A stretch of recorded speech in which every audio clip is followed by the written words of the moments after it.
CEAP, Centro Espírita Altivo Confio. Uma casa de amor. Que Jesus abençoe a nossa manhã de estudos. Perdoe-nos o atraso com o horário.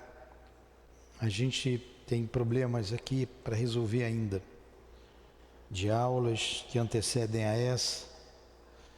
Mas vamos lá. Vamos agora, são 9:55, vamos até 11:55. Vamos ler o Evangelho e pedir ajuda aos guias da nossa casa, a Leon Denis, para o estudo desta manhã. Uma realeza terrestre. Quem melhor do que eu pode compreender a verdade destas palavras de nosso Senhor? Meu reino não é deste mundo. O orgulho foi a minha perdição na terra. Quem, pois, poderia compreender o nada que os reinos terrestres representam, se eu não compreendia? O que levei comigo da minha realeza terrestre? Nada, absolutamente nada. E como para tornar a lição mais terrível, a realeza não me seguiu até o túmulo. Rainha era eu entre os homens, rainha eu acreditava entrar no reino dos céus. Que desilusão, que humilhação, quando em lugar de ser recebida como soberana, eu vi acima de mim, mas bem acima, homens que eu considerava insignificantes e que desprezava, porque não tinham sangue nobre. Oh, nesse momento compreendi a inutilidade das honras e das grandezas que se buscam com tanta avidez sobre a terra. Para se preparar um lugar no reino dos céus, é preciso abnegação, humildade, caridade em toda a sua perfeita prática e benevolência para todos. Não se pergunta o que fomos, qual a posição que ocupamos, mas o bem que fizemos, as lágrimas que enxugamos. Ó Jesus, disseste que teu reino não é deste mundo, pois é preciso sofrer para chegar ao céu, e os degraus do trono não nos aproximam dele. São os caminhos mais penosos da vida que nos conduzem a ele. Procuremos, pois, o caminho entre as dificuldades e os espinhos, e não entre as flores. Os homens correm em busca dos bens terrenos, como se pudessem guardá-los para sempre. Mas aqui não há mais ilusões, e eles logo se apercebem de que se apoderaram apenas de uma sombra e negligenciaram os únicos bens sólidos e duráveis, os únicos que lhes seriam proveitosos na morada celeste, os únicos que poderiam dar entrada a essa morada. Tenham piedade daqueles que não ganharam o reino dos céus e ajudem-nos com suas preces, porque a prece aproxima o homem do Altíssimo, é o traço de união entre o céu e a terra. Não esqueçam, uma rainha de França, que este espírito que se arrependeu das suas futilidades possa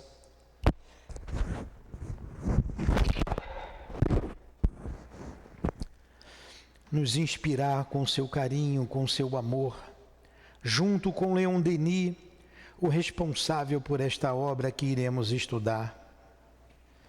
Em nome desse espírito querido, o mestre Denis, em nome do amor, do nosso amor, minha querida, do teu amor altivo, do amor dos guias que dirigem esta casa, das irmãs queridas, mas acima de tudo, em nome do teu amor, Jesus, e do amor de Deus, nosso Pai, iniciamos os estudos desta manhã.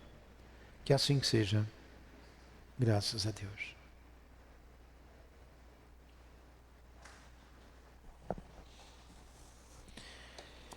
Então vamos lá, dar continuidade ao estudo sobre a vontade. Estamos então na terceira parte do livro, estudando a vontade. Paramos aqui, eu vou voltar um pouquinho no asterísticozinho, na página 347, quando ele diz o seguinte: a vontade é o maior de todos os poderes. Em sua ação, ela é comparável a um imã.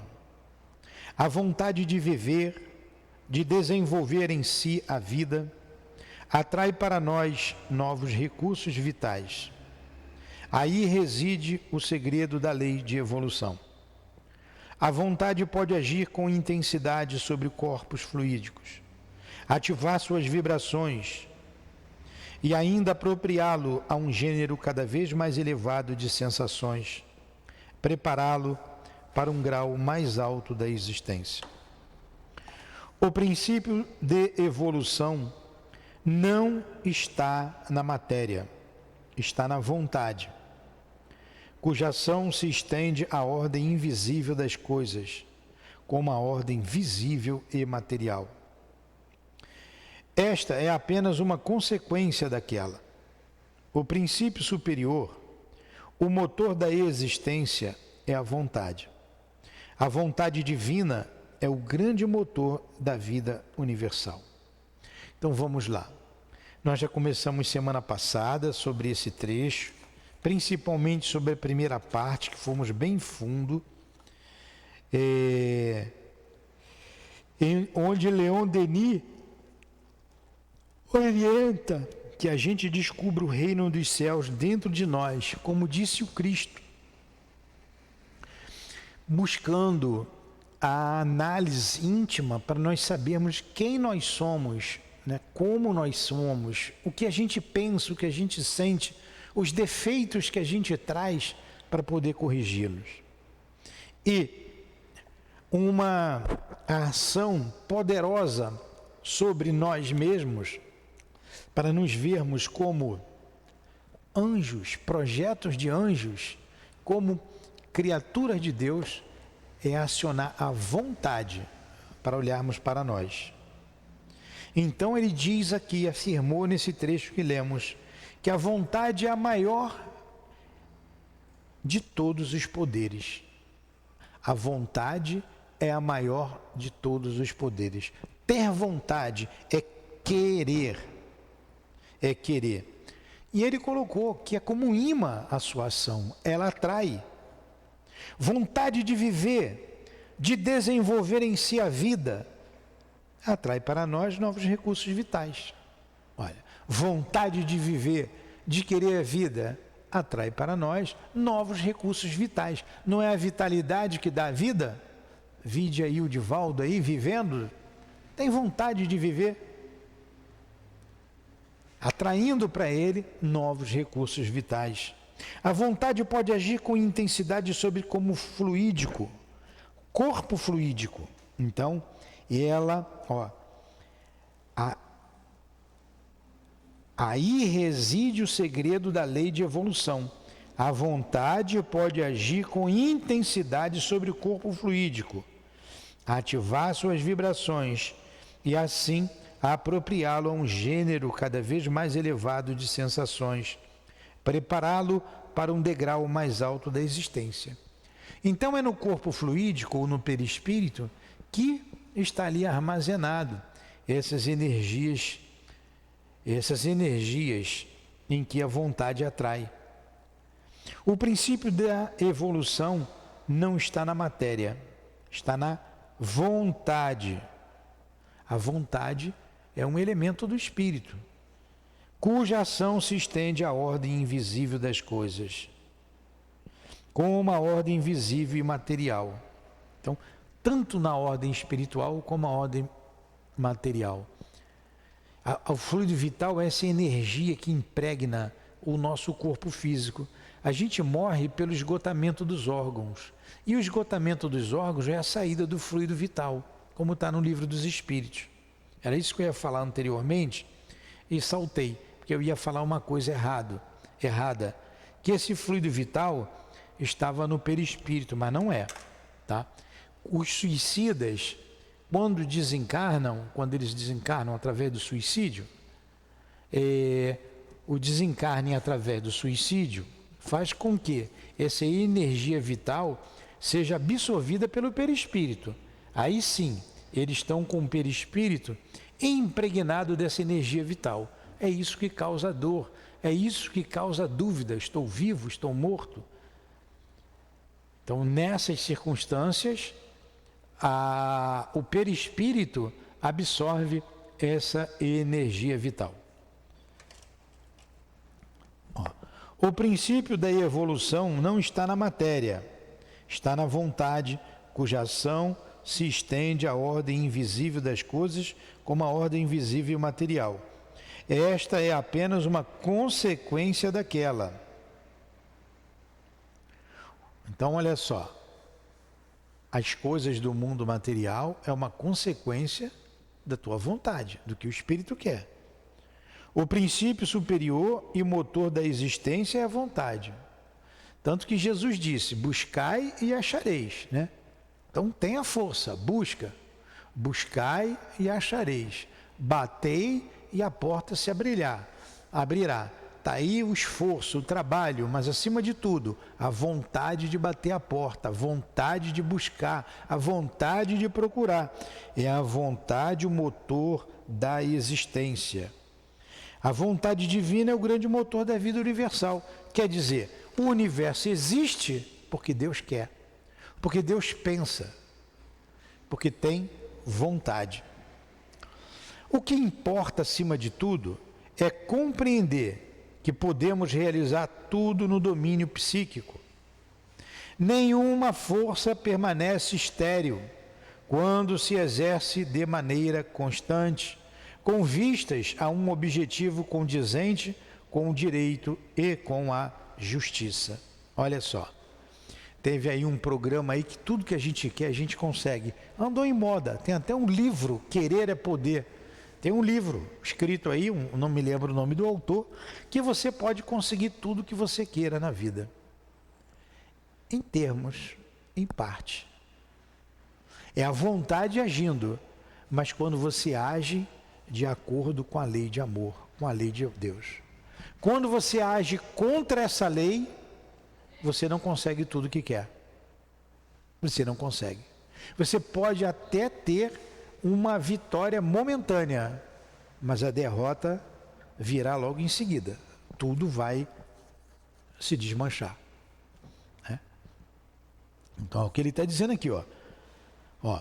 Nenhuma força permanece estéril quando se exerce de maneira constante, com vistas a um objetivo condizente com o direito e com a justiça. Tem que estar dentro da lei de Deus. É este o caso da vontade.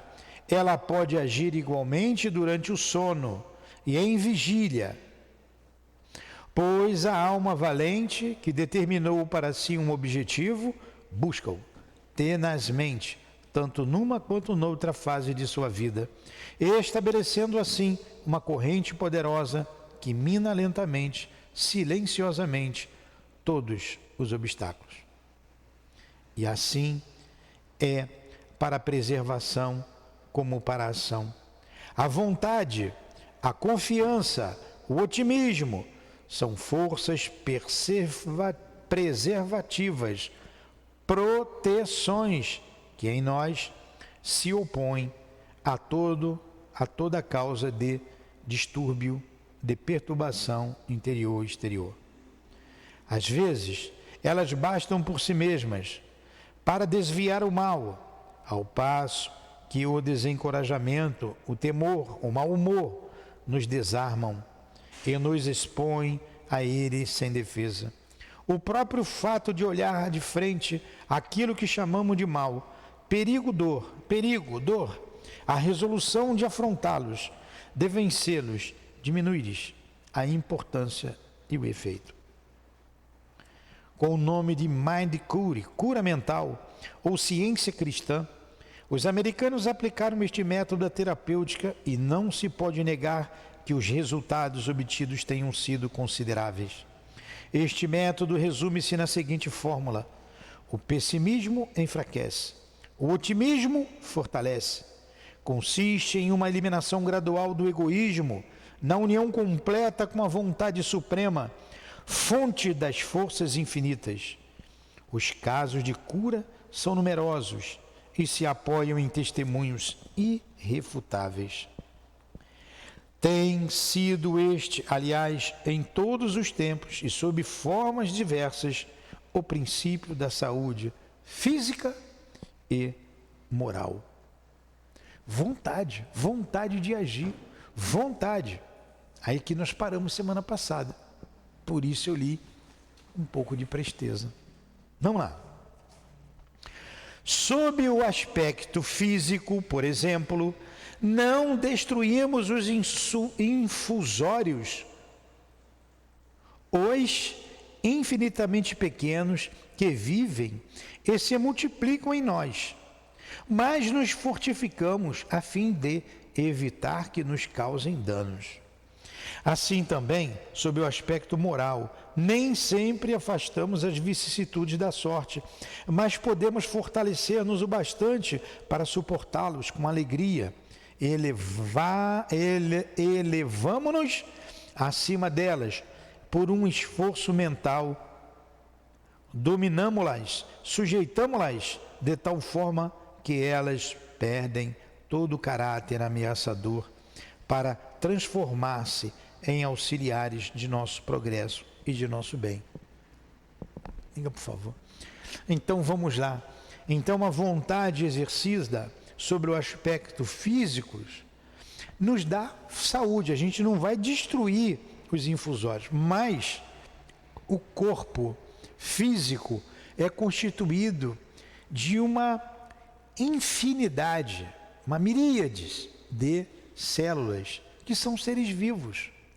E esses seres se mantêm organizados, saudáveis, de acordo com o pensamento que nós, espíritos imortais, exercemos sobre eles.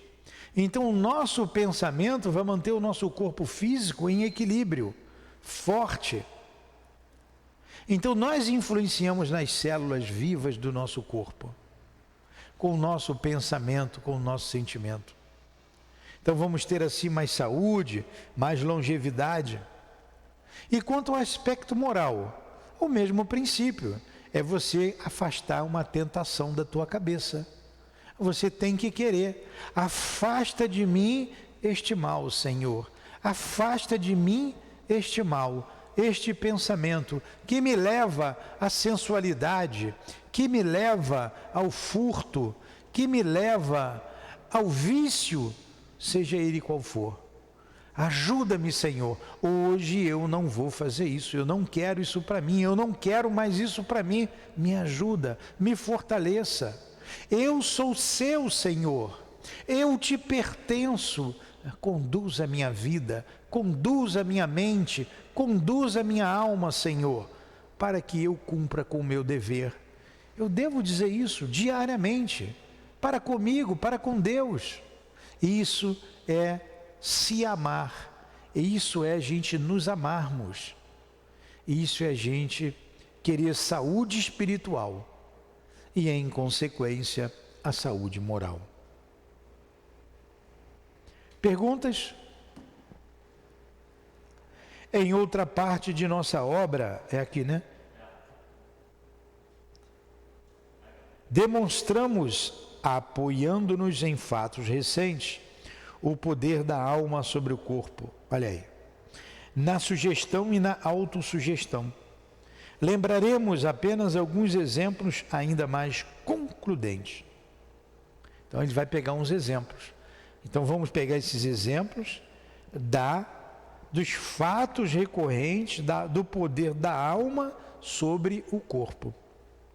Louise Latour, a estigmatizada de Bourgogne, cujo caso foi estudado por uma comissão da Academia de Medicina da Bélgica, que, meditando sobre a paixão do Cristo, sangrava copiosamente pelos pés, pelas mãos e do lado esquerdo. A hemorragia durava várias horas. Olha só, o que era aquilo? A vontade dela. Pierre Janet observou casos análogos na Salpêtrière, em Paris. Uma estática apresentava cicatrizes nos pés, embora estes estivessem envolvidos em um aparelho. Luiz Vivet, em suas crises, ordenava em si próprio que sangrassem em horas determinadas, e o fenômeno ocorria com precisão.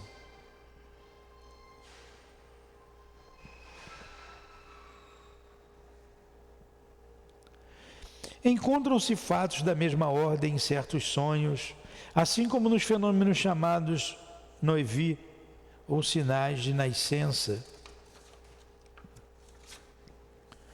Em todos os domínios da observação, encontramos a prova de que a vontade impressiona a matéria e pode sujeitá-la a seus propósitos. Esta lei se manifesta com mais intensidade ainda no campo da vida invisível. É graças às mesmas regras que os espíritos criam as formas e os atributos que nos permitem reconhecê-los nas sessões de materialização. Pela vontade criadora dos grandes espíritos e, acima de tudo, do Espírito Divino, toda uma vida maravilhosa se desenvolve e se escalona gradualmente ao infinito nas profundezas do céu, vida incomparavelmente superior a todas as esplendores criados pela arte humana e tanto mais perfeita quanto mais se aproxima de Deus. Então vamos lá. A vontade nossa faz com que estigmas apareçam em nós. Vontade.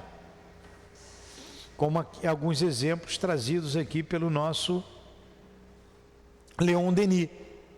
Mas também a vontade divina, como ele colocou aqui. Nós respiramos o hálito divino. Lá na frente, Leon Denis vai falar sobre isso. Respiramos Deus. Tudo o universo existe porque Deus quer, porque Ele mantém, né? E os espíritos como criadores, como co-criadores. Os espíritos como co-criadores.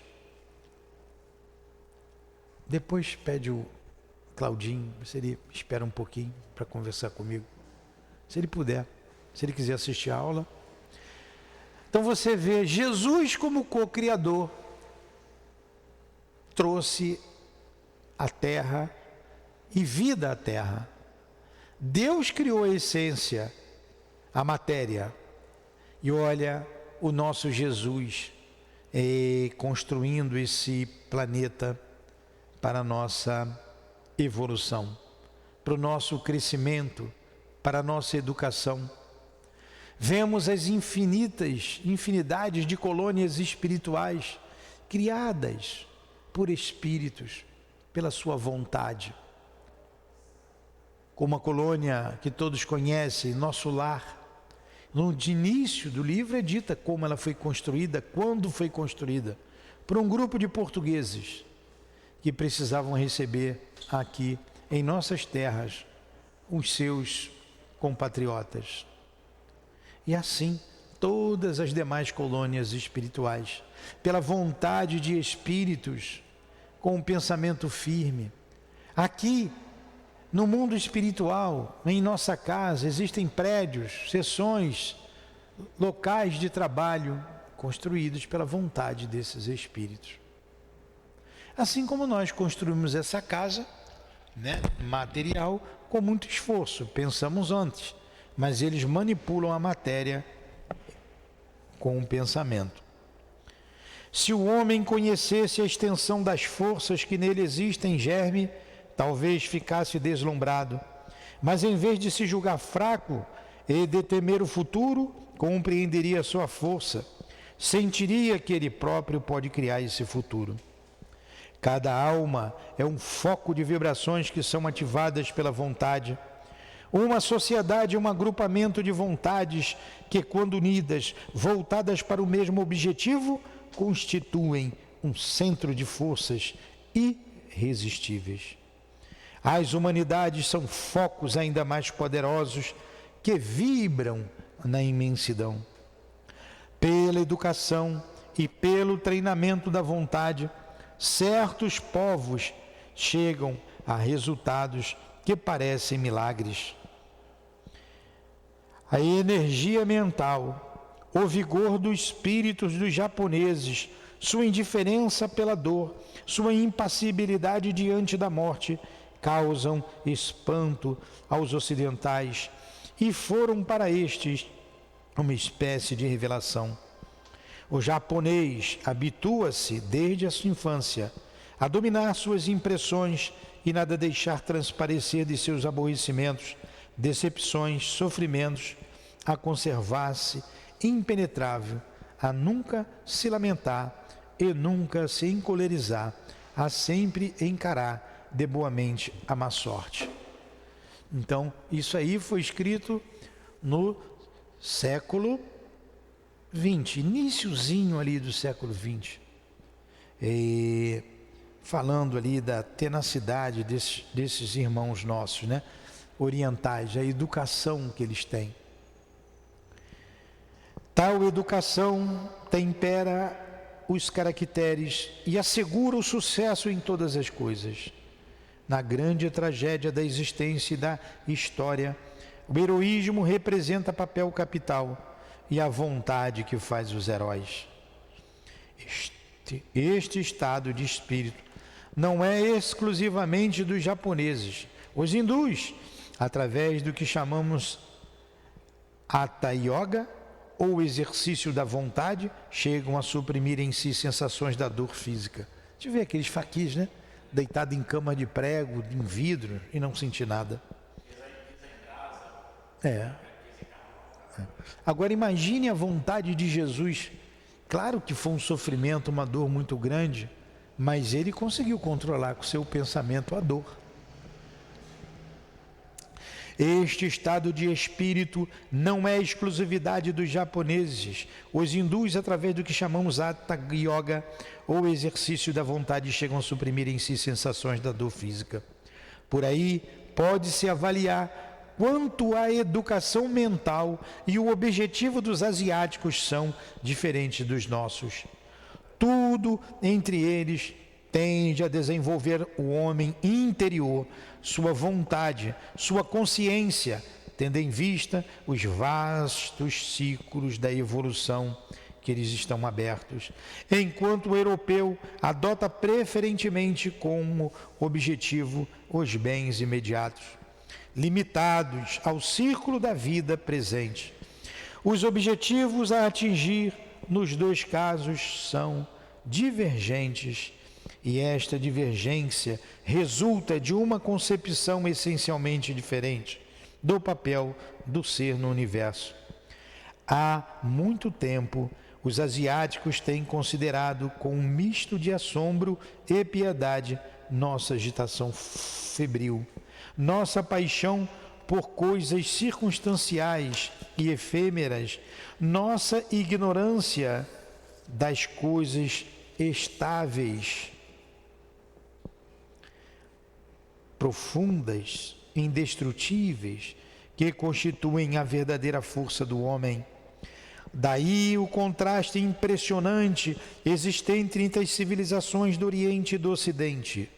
Evidentemente, a superioridade permanece àquele que divisa ao horizonte mais vasto e se inspira nas verdadeiras leis da vida e seu porvir. Ela pode ter parecido atrasada aos observadores superficiais, durante o tempo em que as duas civilizações evoluíram paralelamente, sem muito se chocar.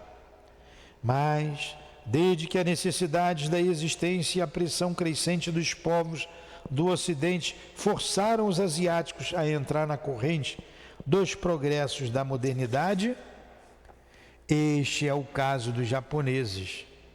Pode-se ver que as qualidades eminentes daquela raça, manifestando o seu domínio material, também podiam assegurar-lhes a supremacia.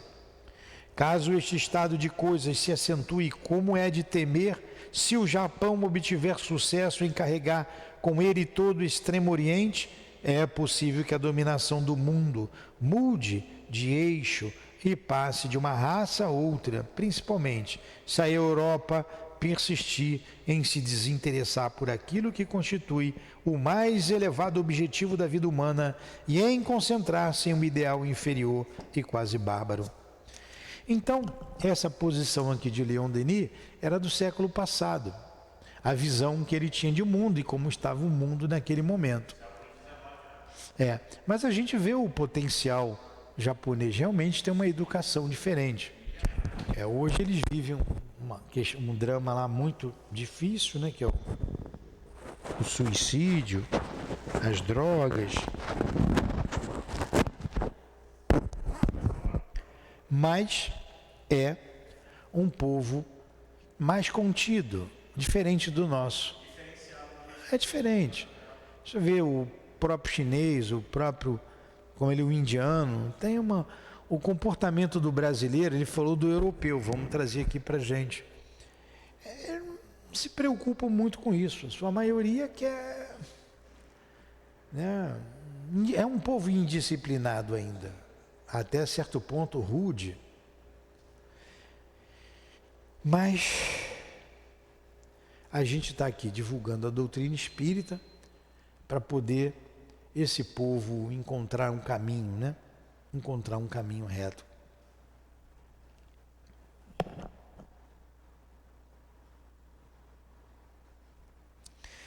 Mesmo restringindo o campo de nossa observação apenas à raça branca, temos de constatar que também nesse caso, as nações de vontade mais firme, mais tenaz, pouco a pouco superam as outras. É o caso dos povos anglo-saxões. Vemos o que a Inglaterra tem podido realizar, prosseguindo através dos séculos em seu plano de ação. A própria Alemanha, com seu espírito de método, soube manter a coesão apesar de suas derrotas. A América do Norte assume igualmente um lugar cada vez mais preponderante no concerto dos povos. A França, ao contrário, é, de maneira geral, uma nação de vontade instável. Passamos de uma ideia a outra com extrema mobilidade, e esse defeito não é estranho às vicissitudes de nossa história. Entre nós, os primeiros impulsos são admiráveis, o entusiasmo é vibrante, bem igual ao brasileiro, né? Agora, quantos franceses vieram para cá, né? Quantos de nós somos franceses? Isso aqui era a observação de Leon Denis, volta a dizer, século XX, ali no iniciozinho do século XX, quando ele escreveu o livro, ou no final do século XIX. Eu tenho que ver aqui quando ele escreveu esse livro aqui. Está ali na obra do Gaston Luce. O Gaston Luce é que traz.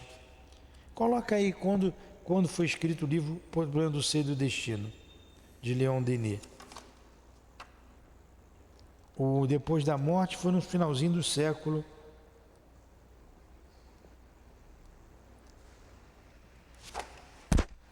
XX.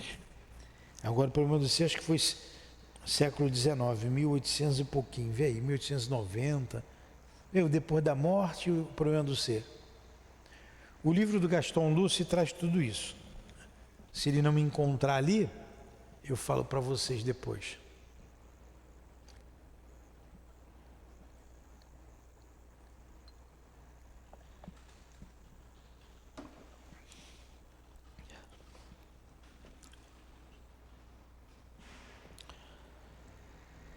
O pessimismo e o materialismo que cada vez mais se espalham entre nós tendem ainda a diminuir as qualidades generosas de nossa raça que a guerra havia despertado.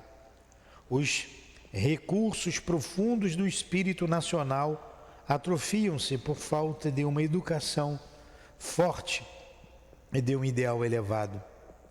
Aprendamos então a criar em nós uma vontade potente. Fortifiquemos os espíritos e os corações em torno de nós, se não quisermos ver nossos pais, nosso país, melhor dizendo, condenado a uma decadência irremediável. Digamos isso para o país, né? Para o Brasil hoje. Aprendamos então a criar em nós uma vontade potente. Fortifiquemos os espíritos e os corações em torno de nós, se não quisermos ver nosso país condenado a uma decadência irremediável. Temos que tomar atitude. Temos que tomar atitude. Sigamos então com os nossos estudos.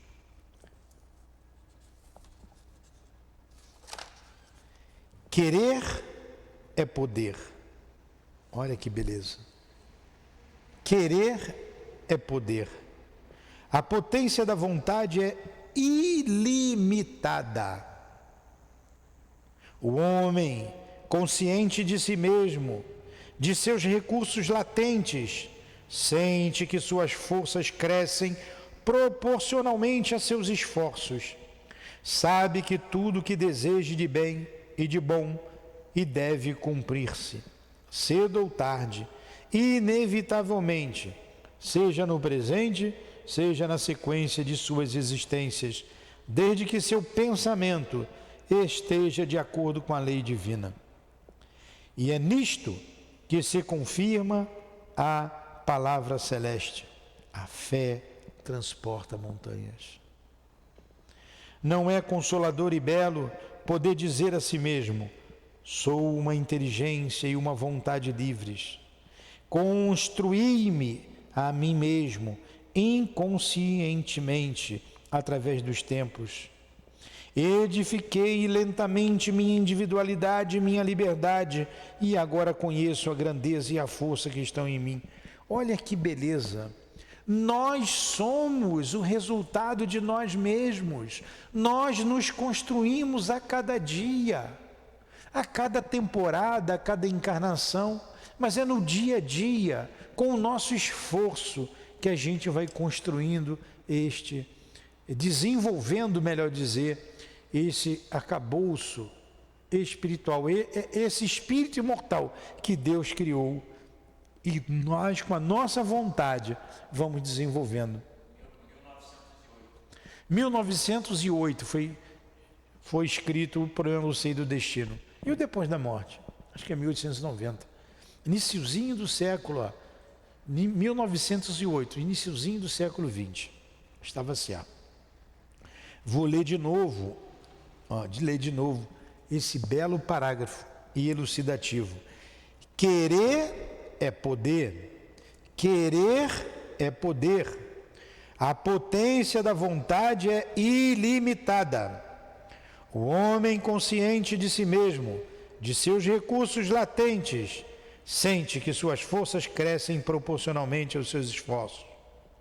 Sabe que tudo o que deseje de bem e de bom e deve cumprir-se, cedo ou tarde, inevitavelmente, seja no presente, seja na sequência de suas existências, desde que seu pensamento esteja de acordo com a lei divina. E é nisto que se confirma a palavra celeste. A fé transporta montanhas.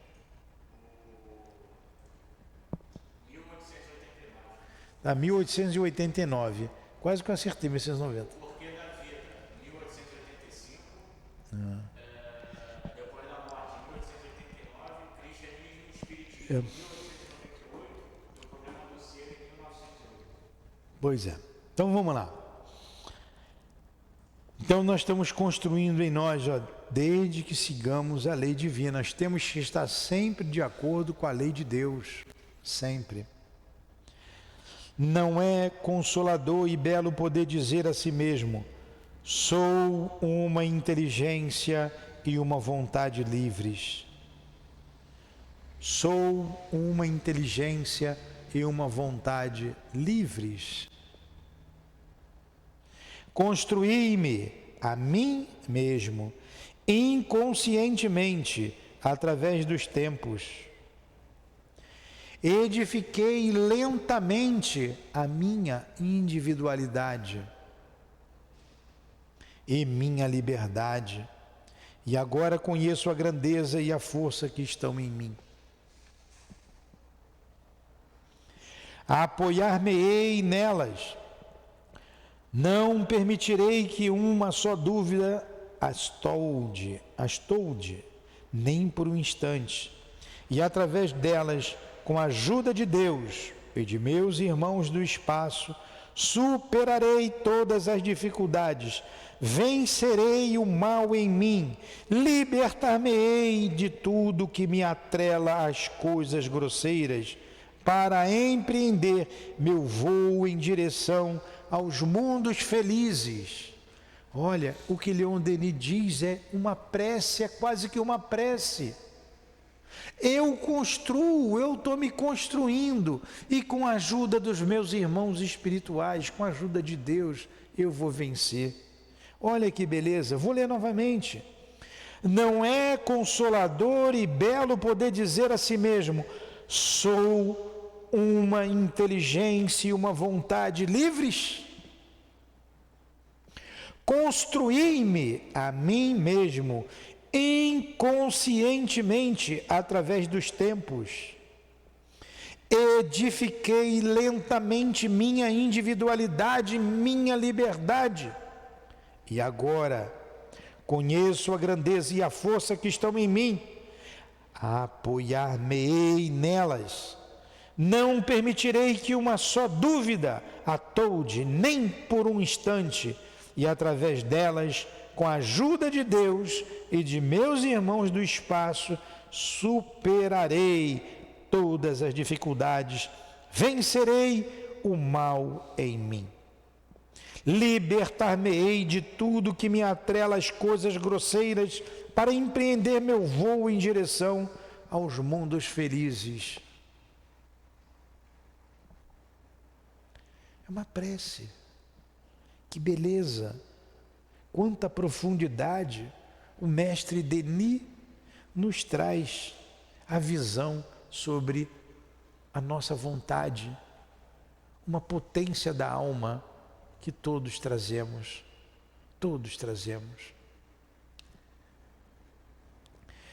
Vejo claramente a rota que se desdobra e que sou chamado a percorrer. Ela se estende infinito afora, mas para me conduzir nesta estrada infinita tem um guia seguro. É a compreensão da lei da vida, de progresso e de amor que rege todas as coisas. Então a gente tem que estar sempre com a lei de amor, Aprendi a conhecer-me, a acreditar em mim e em Deus. Assim possuo a chave de toda elevação.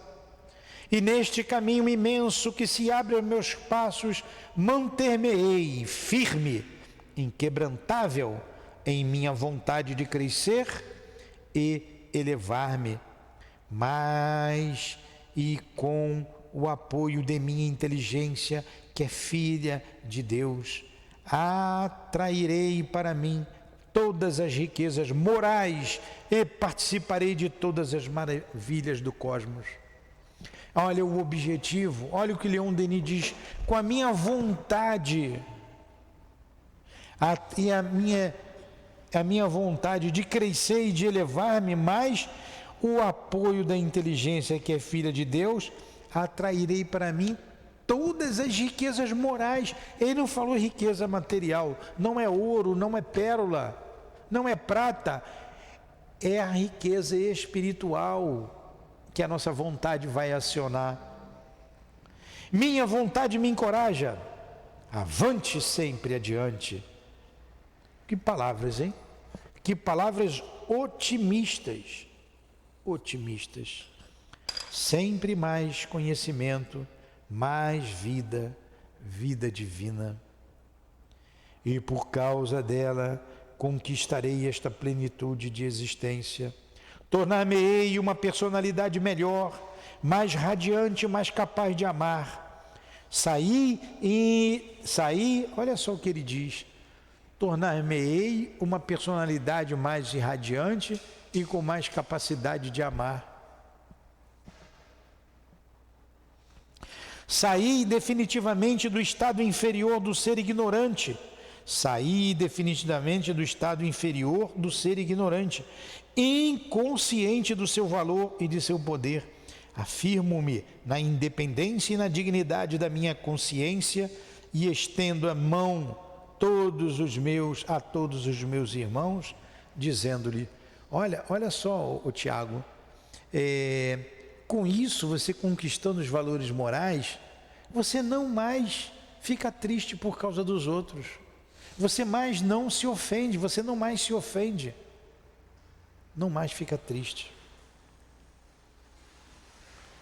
Então vamos dizer aos nossos irmãos: despertai de vosso pesado sono, destruí o véu material que vos envolve, aprendei a conhecer-vos, a conhecer as potências que estão em vós e a utilizá-las. Todas as vozes da natureza, todas as vozes do espaço estão a clamar: levantai-vos, caminhai, apresentai-vos à conquista de vossos destinos.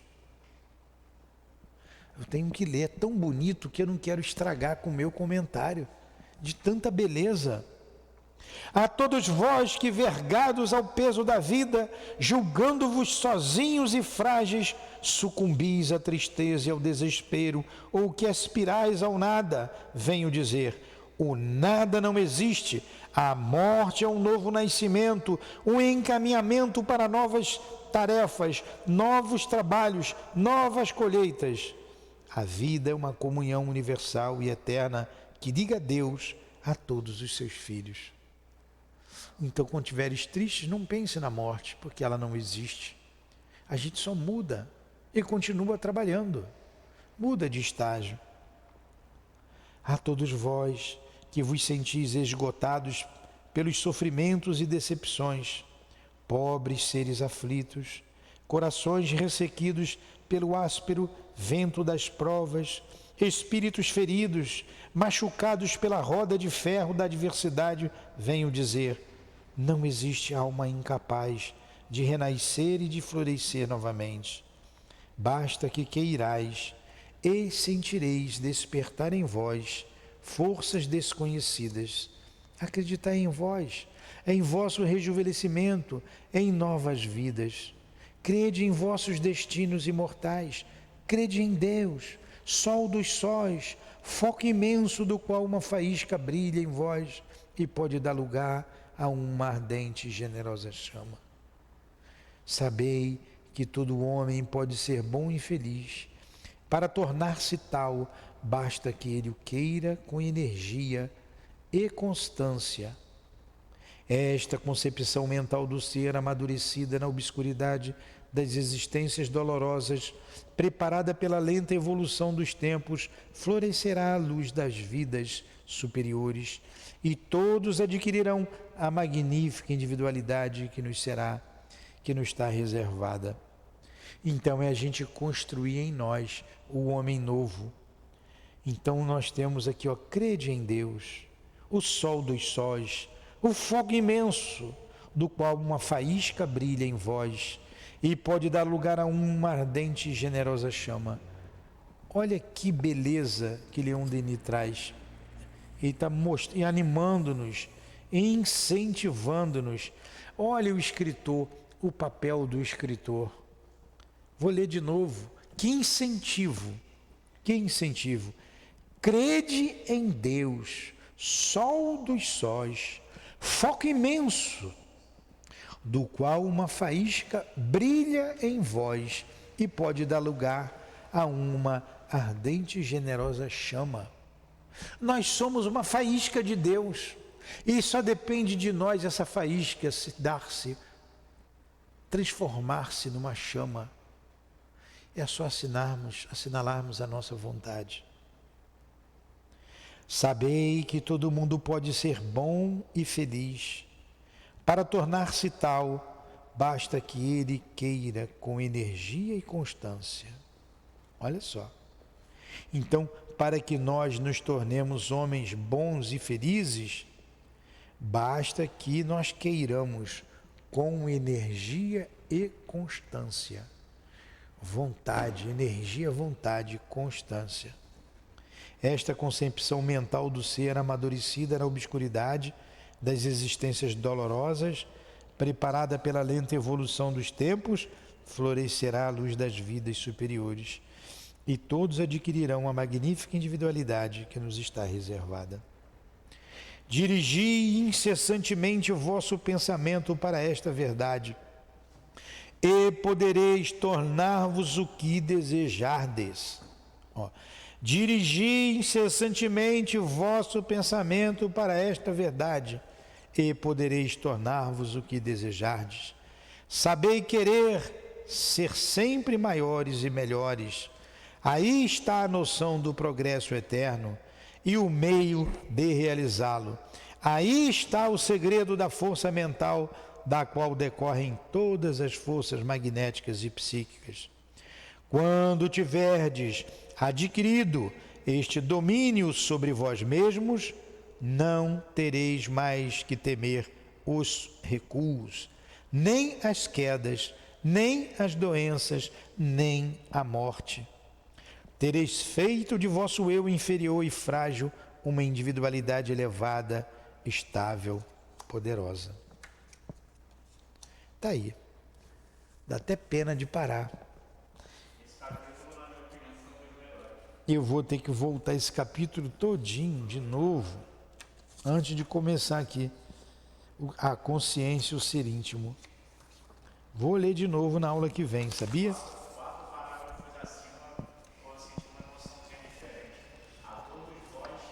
A gente sente. Julgando-vos sozinhos e frágeis, sobrevis a tristeza e ao desespero, porque as penas ao nada haviam dizer, por nada não existe. A morte é um novo nascimento, um encaminhamento para novas tarefas, novas. Eu fiquei emocionado vendo isso. Pois é. A pena. Eu vou insistir semana que vem, começar a emendar logo aqui a aula, para ver se o pessoal do COMP assiste. Então vamos fazer a nossa prece, agradecendo a Deus e a Jesus por mais este instante de estudo, de meditação, agradecendo a Leon Denis por estas palavras profundas que mexeram conosco, que mexem com o nosso íntimo. Nos inspire, amigo, nos ajude a vencer a nós mesmos, nos ajude, por favor. Precisamos vencer e acionar essa vontade, querer.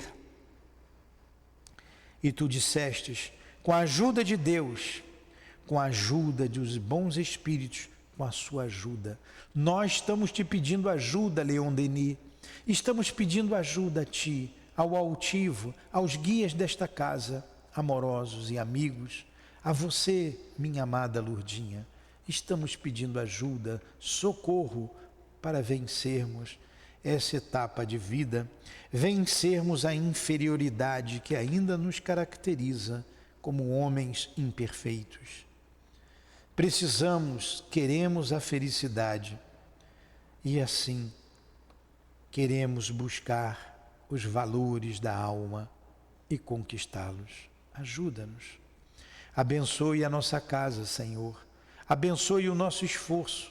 Abençoe a todos os presentes, encarnados e desencarnados. Abençoe os nossos propósitos. Que a nossa casa de amor seja realmente uma casa de amor e dê os seus frutos. Que seja então, em nome desses guias que dirigem esta casa de amor, do altivo, de Leon Denis, de Allan Kardec, do nosso Baltazar, do Dr. Erma, de Antônio de Aquino, nomes que representam inúmeros outros. Que seja em nome do amor, do nosso amor, minha amada e querida esposa. Em nome do amor de Jesus Cristo e do amor de Deus acima de tudo, encerramos os estudos da manhã de hoje, em torno da obra O Problema do Ser e do Destino. Que assim seja.